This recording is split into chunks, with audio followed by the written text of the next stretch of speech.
This is the National Justice Museum, formerly known as the Galleries of Justice and before that as the Shire Hall in County Jail. During the Norman period, this would have been the office of the Sheriff of Nottingham. There was a law court on the site from 1375, and it was used as a prison from at least 1444.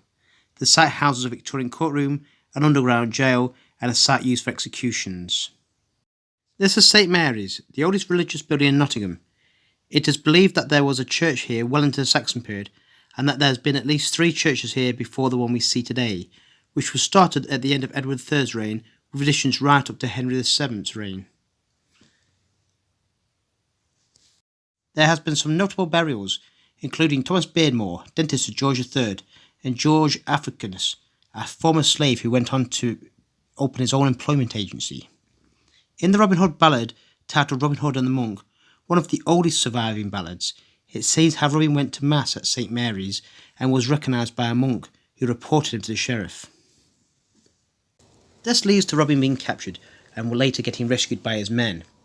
St Mary's is just across the road from the National Justice Museum, which, as we've seen, was the former Shire Hall and office of the sheriff.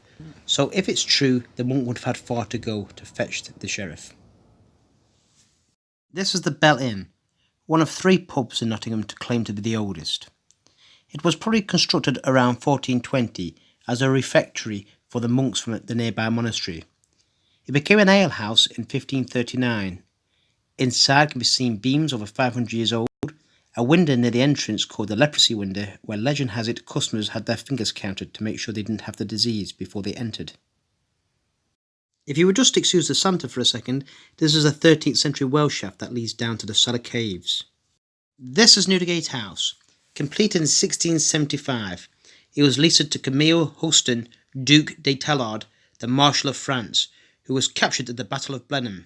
The house became his prison for 6 years, and now it's a world-class restaurant.